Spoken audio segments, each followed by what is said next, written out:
You've heard it's somebody else's world and you're just living in it. You're stuck and that sucks.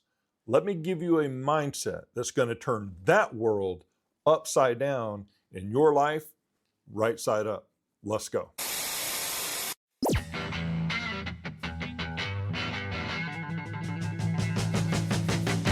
Welcome to the Grid Podcast.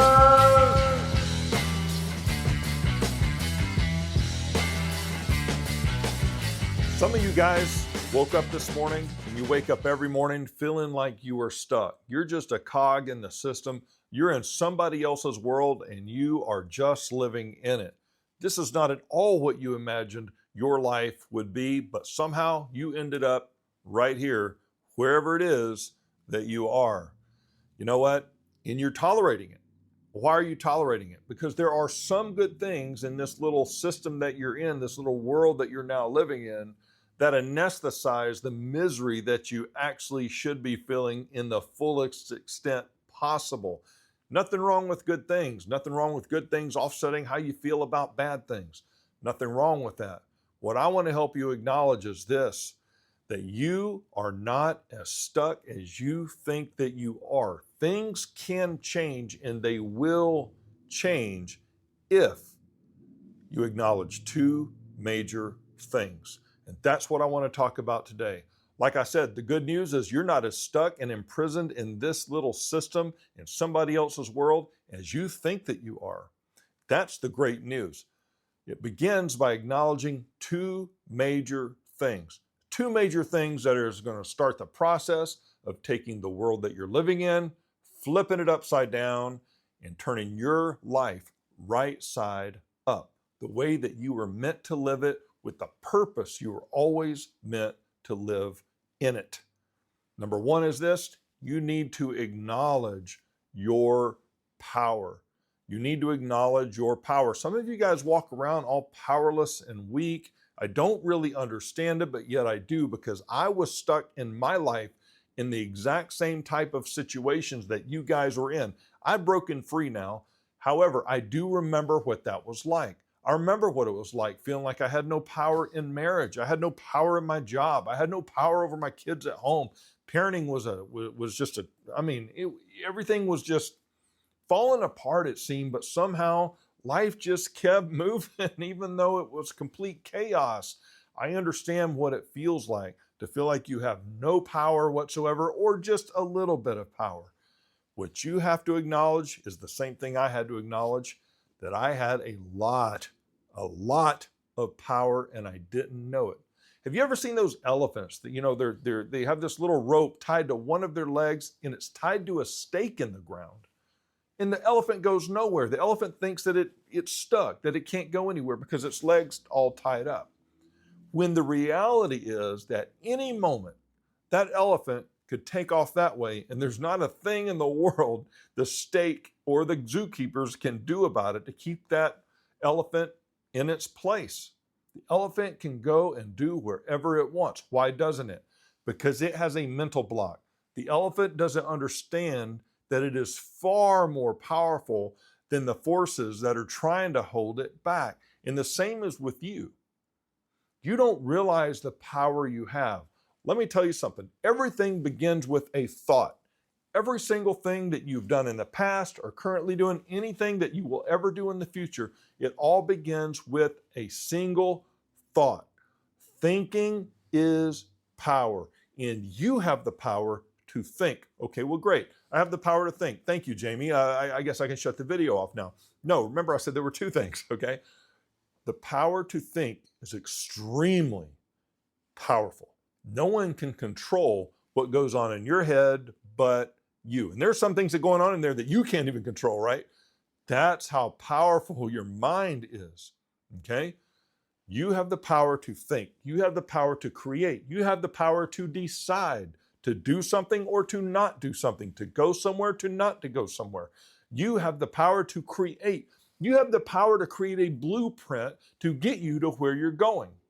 Okay? And without the power of thought, okay, without the power, and that's the power I'm talking about right now. We're going to get to power that actually mobilizes you in the next episode. But I'm talking about the power to think. Now, I want you to imagine something. I want you to imagine going to, let's say, Destin, Florida, one of my favorite places on earth to go for vacation. Shout out to McGuire's. Okay, let's say you're going to go to Destin, Florida. It's in a little panhandle up there.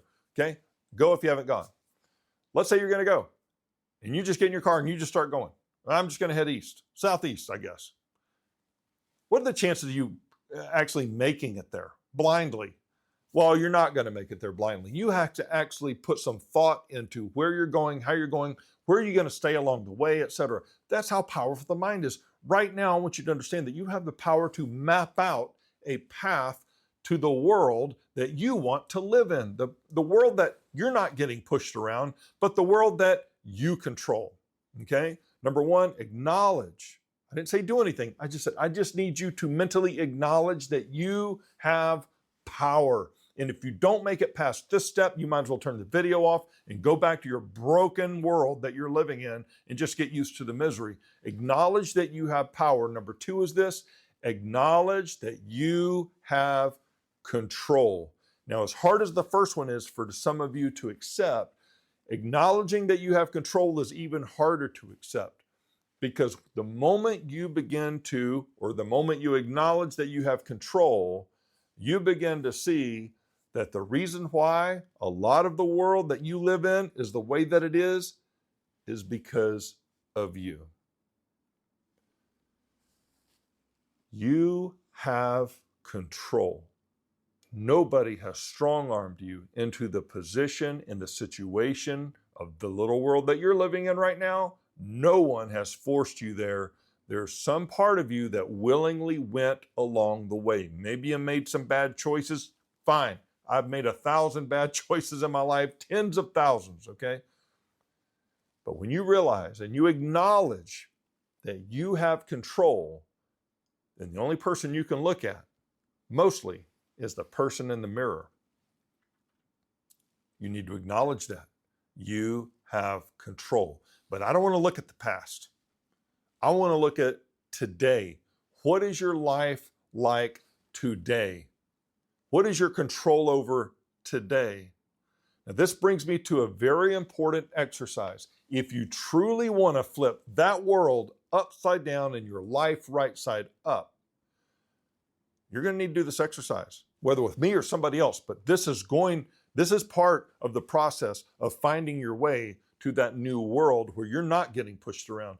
I want you to take out a piece of paper from a legal pad, notebook, it doesn't matter. I want you to turn it sideways, landscape, okay? And I want you to write down every situation in your life, every major one. I want you to write marriage. And then under marriage, I want you to write down all the things, no matter how big or how small, that you have control over, whether partial control or full control. Maybe you're the one who does all the finances. Maybe you're in full control of the finances. Fine, write that down, okay? Maybe you're in partial control of the intimacy, right? Okay, because sometimes she says no, right? You don't ever say no, probably, but she does sometimes. You're not in full control of that. And I'm not saying you should be. There's certain things we should not be in control of fully, okay? Write that down. Sex life. If you're in partial control, I want you to put parentheses around what it is you wrote. If you're in full control, put a circle. If you have no control, I want you to put an X beside that, okay? Write down everything in your marriage that you have partial or full control of or no control of. Then I want you to look at your professional life, your job, your work, okay? Do the exact same thing. And then parenting. If you have kids, write down parenting. What you have full control of, partial control of, zero control of, okay? Here's a big one, your physical health. Write down everything you have full control of, partial control of, or no control of. Some of you guys have thyroid problems. Some of you have kidney problems. I got some liver issues. I wrote that down, and I have no control over my liver issues, right? Wrong. The liver is the only organ in the body that can heal itself depending on how I live my life. Okay, so what kind of control do I have? Well, I have partial control over that, okay? So I put parentheses around it, possibly full control, right? Same with diabetes, anything else that you have, whatever it is, physical health. Maybe it's going to the gym. Do you have full control or partial control or no control over you going to the gym and getting healthy? Or go into your backyard or your garage, wherever you have your workout equipment. Okay? Write that down. Do this exercise. Well, I don't. Yes, I'm asking you to actually do some work. Okay? If you're reluctant to take a self-inventory of these things, then here's the deal. My question for you is this: do you really want to break out and live the life God always had for you? Do you really want to break out and live a better life? Do you really want to get out of this crappy system that you're in right now? Do you want to really flip it upside down and live right side up? If you don't want to do the work, number one, you probably don't really want to do that anyway.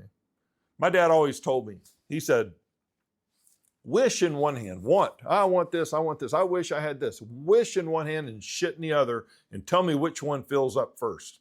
Now, this is where the rubber meets the road for you, okay? Are you going to do this exercise, or are you just going to scroll? Go ahead, just scroll on to the next video, because this is just too much work, okay? Stop being lazy. If that's you, don't be lazy.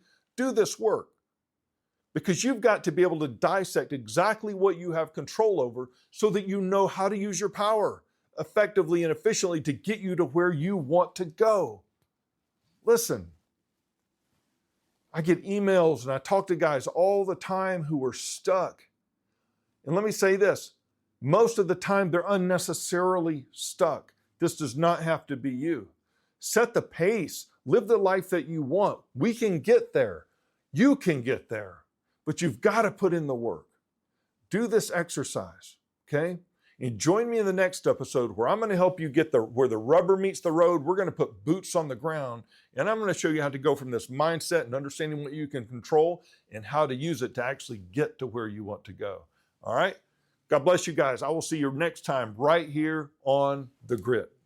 Hey, I want to give a huge shout out and a thank you to someone extremely special to me and really to this whole podcast. And a lot of you know that I was sentenced to 12 and a half years for crimes I did not commit. About 2 years in, I was sent home and everything was dismissed. And when you come back from something like that, people are a little sketchy about you. Well, one of the people that accepted me and really fully embraced me and does to this day is someone who invested into this podcast so that this podcast could happen, and other podcasts I'll be launching. And that's Todd Hoffman from Gold Rush. Todd, I just want to give you a shout out and a thank you for just believing in me, supporting this podcast in every way.